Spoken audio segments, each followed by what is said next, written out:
नमस्कार दोस्तों, आप सभी का स्वागत है। उम्मीद है आप सभी भली भांति होंगे और सुरक्षित होंगे। ये जो सब्जेक्ट कोड आपके सामने है ये पब्लिक एडमिनिस्ट्रेशन ऑनर्स का बिल्कुल आप कह सकते हैं लास्ट कोड है। इसकी इंग्लिश मीडियम की क्लास मैंने आपको प्रोवाइड कर ही दी थी। अब जो हम बात करने वाले हैं वो इसकी हिंदी मीडियम की क्लास की बात करने वाले हैं। और जो कॉन्सेप्ट आपको यहाँ पर दिखाई दे रहे हैं उन पर थोड़ा सा फोकस करिए आप। ये वो कॉन्सेप्ट्स हैं जो एग्जामिनर पिछले कई सेशन में लगातार क्या हो रहा है, एक के बाद एक पूछता चला जा रहा है। तो उसी की हम यहाँ पर क्या करेंगे, बात करेंगे। देखिए, सबसे पहले तो आज मैं आपको बताने वाला हूं वैश्वीकरण का विकास। ध्यान से समझिए आप, वैश्वीकरण का विकास किस तरीके से हुआ, वैश्वीकरण की क्या क्या विशेषताएं होते हैं। मतलब सिर्फ इतना सा है कि ग्लोबलाइजेशन का कॉन्सेप्ट हम समझेंगे। फिर हम जानेंगे कि जो ई गवर्नेंस होती है, यानी कि शासन जो है अब डिजिटली चलने लगा है। इंटरनेट के माध्यम से जो हम शासन चलाते हैं, डिजिटल जो हमारी गवर्नेंस है, उसमें टेक्नोलॉजी का क्या योगदान है, क्या टेक्नोलॉजी इसको सुधार सकती है, नहीं सुधार सकती। इंपोर्टेंट कॉन्सेप्ट है। मेजरली तो इसमें एक ही कॉन्सेप्ट है, ई गवर्नेंस। फिर आता है जब हम सार्वजनिक क्षेत्र यानी सरकारी क्षेत्र और प्राइवेट क्षेत्र की पार्टनरशिप की बात करते हैं, यानी private public partnership, triple P इसको कहते हैं, ये भी हम समझेंगे। संघर्ष समाधान क्या होता है, क्योंकि आपको पता है जब भी हम पब्लिक एडमिनिस्ट्रेशन की बात करते हैं या फिर हम लोक प्रशासन की बात करते हैं तो ढेर सारी संस्थाएं और उनमें काम करने वाले कर्मचारी होते हैं जिनके बीच संघर्ष, कन्फ्लिक्ट होना क्या है, एक आम सी बात है। तो उसकी अवधारणा क्या होती है कन्फ्लिक्ट की, और इसके कौन कौन से चरण होते हैं ये भी आपको बताने पड़ेंगे। भारत में नागरिक केंद्रित प्रशासन, ऐसा प्रशासन जो डायरेक्टली नागरिकों को सेंटर में रखता हो। मतलब फॉर एग्जांपल यदि ये एक सिटीजन है तो पूरा प्रशासन इसी के इर्द गिर्द घूमता हो, प्रशासन इसको लाभ पहुंचाना चाहता हो। ऐसी व्यवस्था को आप कहते हैं नागरिक केंद्रित प्रशासन। बताइए, यहां तक आपको किसी सब्जेक्ट में कोई दिक्कत आ रही हो तो कोई, अगर आपको डाउट हो पब्लिक एडमिनिस्ट्रेशन ऑनर्स के किसी भी कोड में, यदि आपको डाउट हो दोस्त, तो आप कमेंट कर सकते हैं हमसे। ठीक है, आप अपना डाउट क्या कर सकते हैं, सोल्व कर सकते हैं। बाकी स्क्रीन पर आपको 2 व्हाट्सएप नंबर हमारे दिखाई दे रहे होंगे। यदि आप थोड़ा सा भी फोकस करें तो आपको 2 व्हाट्सएप नंबर हमारे दिखाई देंगे दोस्त। वो कौन कौन से हैं? एक व्हाट्सएप नंबर पर तो आपको हर प्रकार की पीडीएफ वगैरह मिल जाती है, जैसे कि आपका गेस्ट पेपर हो गया, है ना। और एक नंबर सिर्फ और सिर्फ हमने क्वेरी के लिए रख रखा है, उस पर आप क्या कर सकते हैं, व्हाट्सएप कर सकते हैं। ठीक है, वहां पर आप अपनी क्वेरीज पूछ सकते हैं। चलिए अब करते हैं कहानी को स्टार्ट बिना देर किए। वैश्वीकरण का विकास और विशेषताएं समझिए। सबसे पहले तो यही समझ लीजिए वैश्वीकरण होता क्या है। ग्लोबलाइजेशन जिसे हम कहते हैं, इसी शब्द को कहीं कहीं पे आपको दिखाई देगा भूमंडलीकरण। क्या कहते हैं इसको, भूमंडलीकरण, यानी कि विश्व का एकजुट हो जाना, भूमंडलीकरण यही कहलाता है। इसका अर्थ है अलग अलग देशों के बीच व्यापार होना, संस्कृति का आदान प्रदान होना, सूचना और प्रौद्योगिकी जिसे हम एक साथ कह देते हैं इंफॉर्मेशन एंड कम्युनिकेशन टेक्नोलॉजी, इसका आदान प्रदान होना, विचारों का आदान प्रदान होना। सिमिलर लाइक आप कह सकते हैं वैश्वीकरण एक प्रकार का प्रवाह है जहां पर क्या होता है, 2 या 2 से ज्यादा देशों के बीच ना एक आत्मनिर्भरता की जगह पारस्परिक निर्भरता बढ़ जाती है, लोगों में और देशों में जुड़ाव होता है, विश्व का एकीकरण होता है। ऐसी व्यवस्था को आप वैश्वीकरण कहते हैं। वैश्वीकरण का मतलब है दुनिया के अलग अलग देशों का एकजुट होना। वो किसी भी रीजन से हो सकता है, वो व्यापारिक गतिविधियों के कारण हो सकता है, लोगों के घूमने जाने के कारण, या फिर विदेश के लोगों का देश के अंदर घूमने आने के कारण, यानी लोगों की आवाजाही भी इसका एक रीजन हो सकती है। बताइए, अब देखिए ऐसा नहीं है कि वैश्वीकरण एकदम से विकसित हो गया। वैश्वीकरण जो है ढेर सारे चरणों में विकसित हुआ है। ये इसके स्टेप है जिनके माध्यम से वैश्वीकरण विकसित हुआ। सबसे पहले प्राचीन वैश्वीकरण। यदि आप बात करें प्राचीन काल में तो वस्त्र, मसाले और सांस्कृतिक आदान प्रदान तो प्राचीन काल से ही होता आया है। यदि आप भारत की ही बात करें तो भारत का व्यापार प्राचीन काल से ही मेसोपोटामिया की सभ्यता, मिस्र की सभ्यता, चीन से होता आया है। और ये व्यापारिक मार्ग क्या कहलाते हैं, जैसे फॉर एग्जांपल के लिए मैंने सिल्क रोड डाल रखा है, जिससे वस्त्रों का, स्पेशली सूती वस्त्रों का क्या होता था, व्यापार किया जाता था। तो वैश्वीकरण ऐसा नहीं है अभी हाल फिलहाल की घटना है, बस ये है कि आज के समय में टेक्नोलॉजी आ चुकी है। आज के समय में तकनीक आने के कारण, टेक्नोलॉजी आने के कारण दोस्त सिर्फ इतना हो गया कि वैश्वीकरण की रफ्तार तेज हो गई है, वरना वैश्वीकरण तो बहुत पहले से चल रहा है। फिर आया औपनिवेशिक काल, जब यूरोप के देशों ने क्या किया, दुनिया को अपना आप कह सकते हैं उपनिवेश बनाना, गुलाम बनाना स्टार्ट किया। तो यूरोप की शक्तियों ने क्या किया, व्यापार को बढ़ावा दिया, संसाधनों को बढ़ावा दिया। आपको याद ही होगा कि भारत स्वयं क्या था, ब्रिटेन का एक उपनिवेश था। भारत से बनी बनाई वस्तुओं का क्या किया जाता था, भारत को निर्यात किया जाता था, और कच्चे माल का भारत से ब्रिटेन क्या करता था, आयात कर लेता था। मतलब यहां से कच्चे माल को ले जाकर ब्रिटेन की फैक्ट्रियों में महंगी वस्तुओं में बदलकर क्या किया जाता था, भारत के अंदर बेचा जाता था। फिर आता है उत्पादन और परिवहन तकनीकों में सुधार। अब जब से आप देखिए उत्पादन की तकनीक फास्ट हो गई है, परिवहन फास्ट हो गया है, अब हर जगह तो बंदरगाह बन गए हैं, मॉडर्न बंदरगाह, आधुनिक बंदरगाह बन गए हैं। बंदरगाह समझते हो, पोर्ट, जहां पर क्या होता है समुद्री जहाजों को, व्यापारिक जहाजों को रोका जाता है। तो परिवहन की व्यवस्था अच्छी होने के कारण, मजबूत होने के कारण अंतर्राष्ट्रीय व्यापार बढ़ा है, इससे भी वैश्वीकरण आया। फिर आता है 20वीं शताब्दी का समय। 20वीं शताब्दी में आपको पता हमारे 2 विश्व युद्ध हुए हैं। कौन से 2 विश्व युद्ध हुए भाई? एक तो हुआ है 1914 से लेकर 1918 तक पहला विश्व युद्ध, और दूसरा हुआ है 1939 से लेकर आपका 45 तक दूसरा विश्व युद्ध। ये दोनों ही विश्व युद्ध वैश्विक संस्थाएं जैसे कि संयुक्त राष्ट्र और विश्व बैंक, इनके गठन के बाद तो विश्व के व्यापार के नियम क्या होने लग गए? तय होने लगे, और धीरे धीरे व्यापार को और वैश्वीकरण को और तेजी से बढ़ावा मिला। जैसे आपको पता ही होगा, दूसरे विश्व युद्ध के बाद हमने एक एग्रीमेंट किया था दुनिया में जिसका नाम था GATT agreement, general agreement on trade and tariff, व्यापार का एक समझौता था। आज के समय में जो हम WTO संगठन देखते हैं, इसकी स्थापना 1995 में भले हुई थी, लेकिन ये गेट का ही दूसरा नाम है। तो विश्व व्यापार संगठन जो व्यापार के नियम तय करता है, वो पहले क्या कहलाता था? गेट संगठन कहलाता था, और इसने वैश्वीकरण को बढ़ावा दिया था। यदि 21वीं शताब्दी की बात करें, 21वीं शताब्दी का मतलब है यहाँ पर 2001 से लेकर 2099 तक का समय। हम इसी बीच में तो जी रहे हैं, अब 2025 में। आप कहेंगे बिल्कुल सर, आज के समय में तो इंटरनेट का जमाना है, कम्युनिकेशन टेक्नोलॉजी है, ई कॉमर्स का जमाना है। ई कॉमर्स समझते हो, इलेक्ट्रॉनिकली आप सामान को बेच और खरीद सकते हैं, जिसे आप ऑनलाइन शॉपिंग कहते हैं, उसका जमाना है। आर्टिफिशियल इंटेलिजेंस का जमाना है। तो आज तो वैश्वीकरण अपने अल्टीमेट लेवल पर पहुंच ही चुका है। आगे चलिए PDF टेलीग्राम पे देंगे, पढ़ना ध्यान से। वैश्वीकरण की विशेषता सिर्फ इतनी होती है कि वैश्वीकरण से अंतरराष्ट्रीय व्यापार क्या हो जाता है? बढ़ जाता है। रीजन क्या? हर देश के बीच में फ्री ट्रेड एग्रीमेंट होता है, जिसे हम कहते हैं FTA। क्या कहते हैं? Free trade agreement. Free trade agreement का मतलब सिर्फ यही है कि 2 देशों के बीच व्यापार पर कोई शुल्क नहीं लगेगा, कोई टैक्स नहीं लगाया जाएगा, व्यापार ज्यादा से ज्यादा किया जाएगा। इसके अलावा तकनीक में उन्नति की बात करें तो वैश्वीकरण के कारण इंटरनेट तेजी से फैला है। कृत्रिम बुद्धिमत्ता, ये आज का कॉन्सेप्ट है। आर्टिफिशियल इंटेलिजेंस का जन्म भी इसलिए हुआ है वैश्वीकरण के कारण। विभिन्न संस्कृतियों और भाषाओं का प्रसार हुआ है। भाई हमारा कल्चर वेस्टर्न लोग अपना रहे, वेस्टर्न कल्चर जैसे जीन्स पहनना, पिज्जा बर्गर खाना, इस कल्चर को हम बहुत तेजी से अडॉप्ट कर रहे हैं। इसके अलावा आपने सुना होगा अंतर्राष्ट्रीय स्तर पर निवेश को बढ़ावा मिल रहा है। यदि भारत की स्टॉक एक्सचेंज की बात करें, भारत के स्टॉक एक्सचेंज या स्टॉक मार्केट की बात करें, तो यहां पर आपको दिखाई देगा FII और FDI। आप कहेंगे बिल्कुल sir, foreign institutional investment, foreign direct investment, ये दोनों प्रकार के इन्वेस्टमेंट आपको कहां देखने के लिए मिलेंगे? ये विदेशियों द्वारा देश के अंदर जो निवेश किया जाता है, इससे क्या होता है? देश को बड़ा फायदा होता है। जलवायु परिवर्तन का कॉन्सेप्ट, लगातार औद्योगिकरण और संसाधनों का बढ़ता प्रयोग, ये जो पर्यावरणीय प्रभाव है या फिर आप कह सकते हैं पर्यावरणीय मुद्दे जो हैं, ये भी वैश्वीकरण के कारण ही जन्म ले रहे हैं। क्लियर? बताओ, अरे यहां तक समझ में आई आपको कहानी या नहीं आई? क्या आपको यहां तक कहानी समझ में आई या नहीं आई? आगे चलें, देखिए ई गवर्नेंस क्या होता है। ई गवर्नेंस का मतलब सिर्फ इतना है कि सरकार की जो भी पॉलिसीज है, जो भी सर्विसेज है, वो डिजिटल तकनीक के माध्यम से नागरिकों को सेवा देती है। अब मान लीजिए आप लाइसेंस बनवाना चाहते हैं दोस्त, आप क्या बनवाना चाहते हैं? लाइसेंस बनवाना चाहते हैं। ध्यान से समझना इस चीज को। लाइसेंस यदि आप बनवाना चाहते हैं तो आपको अब RTO ऑफिस में जाकर लाइन में लगने की आवश्यकता नहीं है। आप ऑनलाइन लर्निंग कटवा सकते हैं, ऑनलाइन ही आप टेस्ट दे सकते हैं।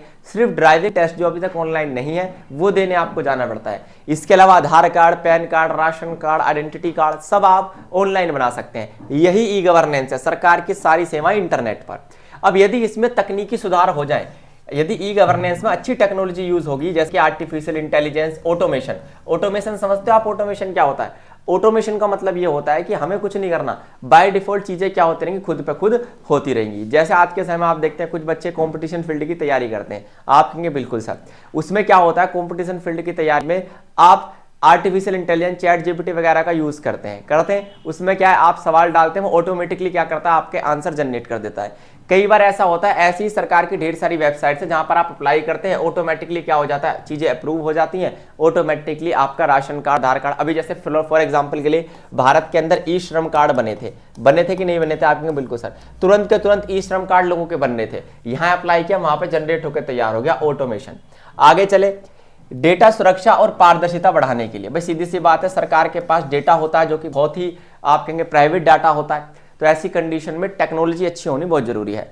मोबाइल गवर्नेंस का मतलब ये होता है कि अब सरकार जो है अपनी सारी फैसिलिटीज मोबाइल ऐप के थ्रू देती है। इससे फायदा क्या होता है? आपने डिजी लॉकर ऐप सुना होगा, जहां पर आपके सारे डॉक्यूमेंट डिजिटली दिखाई दे जाते हैं। नीतियों के बेहतर क्रियान्वयन के लिए डेटा का उपयोग। तो सरकार क्या कर सकती है, जो भी पॉलिसीज बनाती है उन्हें जनता तक पहुंचाने के लिए अच्छी खासी टेक्नोलॉजी का यूज कर सकती है। जैसे फॉर एग्जाम्पल के लिए भाई मान लीजिए आपको प्रधानमंत्री है ना आवास योजना के तहत क्या करना है, आपको भाई सीधी सी बात है, प्रधानमंत्री आवास योजना के तहत घर के लिए अप्लाई करना है, तो आपको कहीं फॉर्म भरने जाने की जरूरत नहीं, आप ऑनलाइन क्या कर सकते हैं, इसके लिए अप्लाई कर सकते हैं।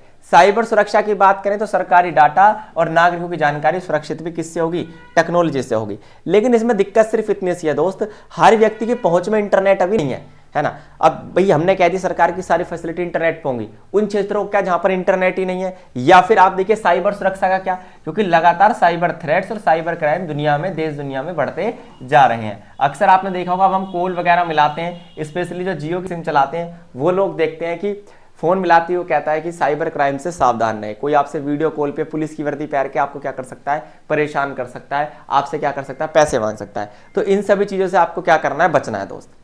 क्लियर, बात समझ में आई? चलिए, इसके अलावा बहुत सारे कॉन्सेप्ट ऐसे हैं जो एग्जामिनर बार बार पूछ रहा है। जैसे ट्रिपल पी, सार्वजनिक निजी भागीदारी की बात करें तो एक ऐसा मॉडल होता है, कोई भी प्रोजेक्ट मान लीजिए, मैं कहता हूं सरकार का कोई प्रोजेक्ट है, मान लीजिए आपका रोड ही बनना है, तो सरकार ये चाहती है कि सरकार स्वयं और कोई निजी कंपनी मिलकर क्या करे, बुनियादी ढांचे को बनाए। उस सड़क को कौन बनाएगी, प्राइवेट सेक्टर कोई कंपनी बनाएगी, टेंडर पास करेगी गवर्नमेंट। बात समझ में आई? अब इससे क्या होता है, इस मॉडल में भारत का परिवहन, स्वास्थ्य, ऊर्जा और शिक्षा जैसे क्षेत्रों में से लागू कर सकते हैं। लेकिन इतना आसान नहीं है जितना सुनने में लग रहा है। दिक्कत क्या है, सबसे पहली बात है कानूनी और नीतिगत मुद्दों के कारण ट्रिपल पी योजनाएं सही से काम नहीं कर पाती। हमारे देश में कानून इतने कड़े बने हुए हैं कि ये पार्टनरशिप इतनी आसानी से नहीं हो पाती, इसमें बड़ी राड है। उसके बाद निजी कंपनियों को पैसे की कमी के कारण या सरकार द्वारा समय पर भुगतान ना किए जाने से भी समस्या होती है। अब आपने टेंडर तो दे दिया, लेकिन जो फंड है, जो फंडिंग है, वो सरकार ने क्या नहीं की, डिस्पैच नहीं की। ऐसी कंडीशन में वो भी काम बंद कर देती है और आपने देखा हो कई बार कोई प्रोजेक्ट ऐसा का ऐसा ही रह जाता है। फिर निजी कंपनियां लाभ के लिए काम करती हैं, जबकि सरकार हमेशा किसके लिए काम करती है, लोगों के कल्याण के लिए। तो ये दोनों अपोजिट चीजें नहीं हो गई भाई, एक का उद्देश्य है कल्याण तो दूसरा का उद्देश्य है प्रॉफिट मेकिंग, सीधी सी बात है। तो कल्याण और प्रॉफिट मेकिंग के बीच में जब सिलेक्शन करना पड़ता है तो हो सकता है कि प्रोजेक्ट प्रॉफिट की तरफ चले जाए और लोगों को उससे फायदा ना हो। मान लीजिए सरकार कोई बिल्डिंग बनाना चाहती थी, जहां लोगों को 10 लाख या 15 लाख तक क्या देना चाहती थी, घर देना चाहती थी, ताकि व्यक्ति क्या हो सके, अपने घर में जा सके। बात समझ में आई? लेकिन जैसे ही प्राइवेट सेक्टर की कंपनी को उसका टेंडर मिला, उसने मिनिमम 25 लाख तक का एक घर बना के दिया है। अब क्या है, लोगों की पहुंच में, आप कहेंगे नहीं सर, क्योंकि उसने प्रॉफिट मेकिंग पे काम कर दिया, सरकार कल्याण पे काम करना चाहती थी। जोखिम वितरण की बात करें तो आपको पता है सार्वजनिक क्षेत्र और निजी क्षेत्र जब मिलकर काम करते हैं तो यदि प्रोजेक्ट फेल हो जाता है तो सारा नुकसान गवर्नमेंट का है, और पास हो जाता है तो सब कुछ निजी कंपनी ने किया है। यह हमेशा से उसूल रहा है। देखिए, समाधान इसका हो सकता है, संविधान ये हो सकता है कि आप एक अच्छा खासा एग्रीमेंट कर सकते हैं, सार्वजनिक हितों की सुरक्षा के लिए निगरानी रखिए कि भाई हमारा प्रोजेक्ट कल्याण की तरफ जा रहा है, लाभ की तरफ जा रहा है, ये चीजें हमें ध्यान रखनी पड़ेंगी।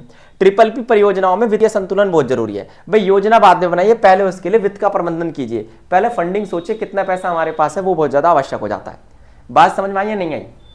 हाँ, यही है वे क्वेश्चंस जो एग्जाम में आपको बार बार देखने के लिए मिलते हैं दोस्त, गारंटेड है। संघर्ष समाधान क्या होता है, कॉन्फ्लिक्ट रिजोल्यूशन। कन्फ्लिक्ट में आपको बताया था, सिर्फ इतनी सी परिभाषा कन्फ्लिक्ट की कि जब मैं इस दिशा में सोच रहा हूं और मेरा कोई, आप कह सकते हैं अधिकारी इस दिशा में सोच रहा है, तो एक लोक प्रशासक के सामने कन्फ्लिक्ट पैदा हो जाते हैं। देखिए, एक ऐसी प्रक्रिया है जिसमें 2 लोग भी हो सकते हैं, ज्यादा लोग भी हो सकते हैं, उनके बीच क्या होते हैं, मतभेद हो जाते हैं। लेकिन यदि उन मतभेदों को हम हल करना चाहें तो इसे संघर्ष समाधान कहते हैं, CR, कन्फ्लिक्ट रिवोल्यूशन। संघर्ष हमेशा तब उत्पन्न होता है जब हमारे हित, हमारे मूल्य, हमारे उद्देश्य हैं एक दूसरे के असमान हो या फिर एक दूसरे के विपरीत हो। बात समझ में आई? अब फॉर एग्जाम्पल मैं भी यही सोच रहा हूं और ये भी यही सोच रहा है, तो कंफ्लिक्ट होने का समाज कोई वही नहीं बनता, लॉजिक नहीं बनता। लेकिन मैं इस दिशा में सोच रहा हूं, कोई मेरा कलीग, मेरा सहपाठी क्या सोच रहा है, इस दिशा में सोच रहा है, उल्टी दिशा में, तो ऐसी कंडीशन में कंफ्लिक्ट होना जायज सी बात है।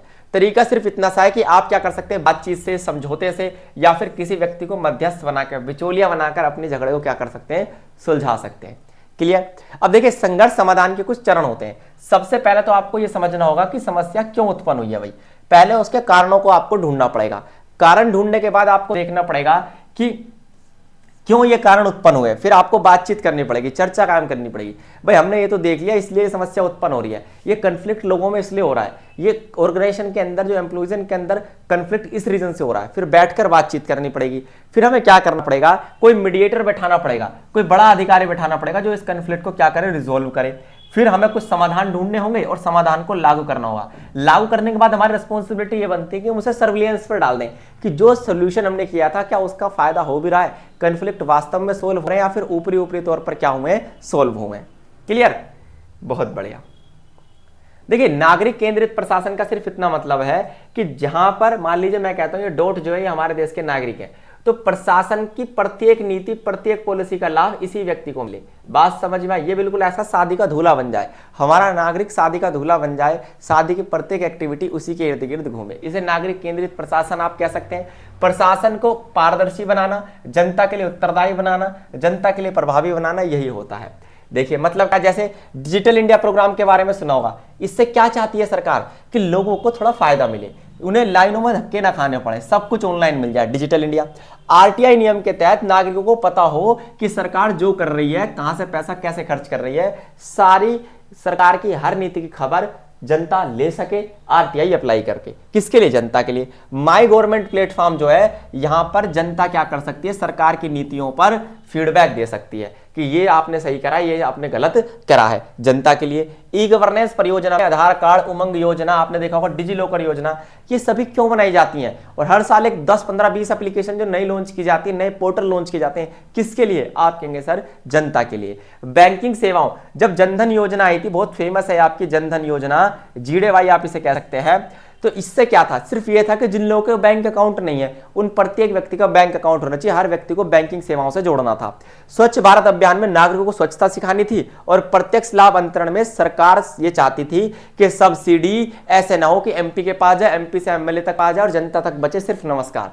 तो जनता तक भी क्या पहुंचे, सब्सिडी पहुंचे, आप कह सकते हैं आर्थिक सहायता पहुंचे। तो सब्सिडी अब डायरेक्टली लोगों के खातों में डाली जाती है। आपने देखा होगा सिलेंडर पर सब्सिडी मिलती है, तो वो क्या होती है, आप कह सकते हैं गैस सिलेंडर वाली सब्सिडी डायरेक्टली कंज्यूमर के या फिर ग्राहक के खाते में जाती है, इसे डायरेक्ट बेनिफिशियरी ट्रांसफर कह सकते हैं आप। तो ऐसी कंडीशन में ये सारी ही पॉलिसी आपको दिखाई देंगी जनता को लाभ पहुंचाती हुई, इसलिए इसे नागरिक केंद्रित प्रशासन कहते हैं दोस्त। तो आज के लिए केवल इतना ही। थैंक यू, धन्यवाद, नमस्कार। फिर मिलेंगे एक ऐसी क्लास के साथ।